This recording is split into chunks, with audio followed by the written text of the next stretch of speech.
नमस्कार दोस्तों, आप सभी का स्वागत है हमारे चैनल प्रकाश हिंदी कहानियाँ में। आज की हमारी शिक्षाप्रद कहानी है भगवान के दर्शन। यह कहानी बहुत पुरानी है। एक समय की बात है जब गुरु अपने शिष्यों को बरगद वृक्ष के नीचे शिक्षा दीक्षा दिया करते थे। गुरु जी के 10 शिष्य थे। एक दिन गुरु जी गहरे ध्यान में बैठे होते हैं।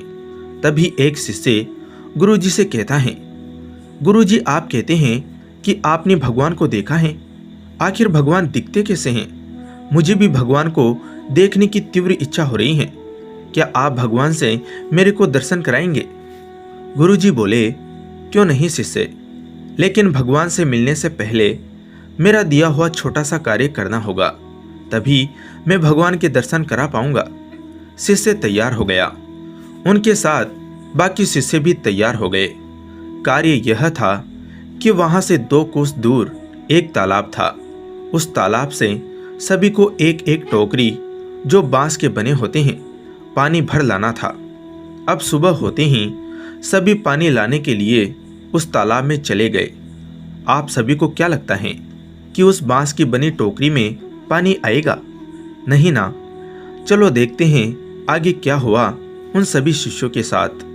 जैसे ही सभी तालाब किनारे पहुंचे, सभी टोकरी में पानी लेने के लिए उसे डुबाते। जैसे ही टोकरी को ऊपर उठाते, उसमें बने छिद्र से पानी धीरे धीरे नीचे गिर जाता। सभी शिष्य बार बार प्रयास करते रहते। देखते देखते दोपहर हो गई, लेकिन अब भी पानी टोकरी में नहीं भरा।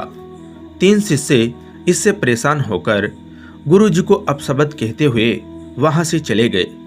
अब बचे 7 शिष्य इस कार्य को पूरा करने का प्रयास कर रहे थे। टोकरी में पानी भरकर थोड़ा दूर जाते ही टोकरी का पानी पूरा नीचे गिर जाता। इससे फिर 3 शिष्य परेशान हो गए।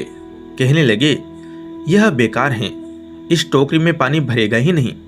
गुरुजी ने हमसे झूठ बोला है, वह एक पाखंडी गुरु है। तीनों शिष्य वहां से चले गए।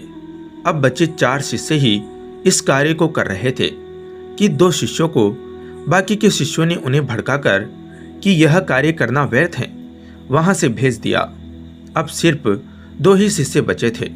वे दोनों बिना रुके शाम तक इस कार्य को करते रहे, लेकिन एक शिष्य ने हार मान ली। वह भी वहां से चला गया।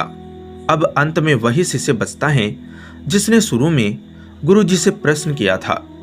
वह भी रात तक प्रयास करता रहा, लेकिन थक हार कर वह भी वहीं पर ही सो गया। अगली सुबह जब वह उठता है, तब वह टोकरी में पानी भरकर गुरुजी के पास ले जाता है और कहता है, गुरुजी, मैं पानी ले आया हूं। तभी गुरुजी कहते हैं, शिष्य, बाकी शिष्य कहाँ हैं? शिष्य कहता है, सभी इस कार्य को बेकार समझकर आपको अपशब्द कहते हुए वहां से चले गए। गुरुजी कहते हैं, लेकिन तुम क्यों नहीं गए? शिष्य कहता है, मुझे आप पर पूर्ण विश्वास था। आपने कहा है तो जरूर यह कार्य पूरा होगा और मैं भगवान का दर्शन कर पाऊंगा। तभी गुरुजी कहते हैं, शिष्य, तुमने बिल्कुल सही कहा। जिस प्रकार तुमको मुझ पर पूर्ण विश्वास था, उसी प्रकार मुझे भगवान पर पूर्ण विश्वास है और यह विश्वास ही भगवान का रूप है। शिष्य यह बात समझ गया तथा प्रसन्न हुआ कि आज उसने भगवान के दर्शन कर लिए हैं। अब आप भी समझ गए होंगे कि भगवान होते कैसे हैं, दिखते कैसे हैं और उस टोकरी में पानी कैसे आया। आप जरा सोचिए, मैं बताता हूँ। दरअसल बार बार प्रयास करने से टोकरी का छिद्र कंकड़ से भर गया और रात भर पानी में डूबे होने के कारण उसमें काई भी जम गई।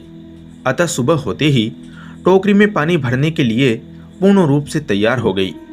आशा करता हूँ दोस्तों कि यह कहानी आपकी सोच को बदल कर रख देगी। हमें इस कहानी से अनेक प्रेरणात्मक बातें जानने को मिली, अतः आप इसे हमेशा याद रखना। धन्यवाद दोस्तों।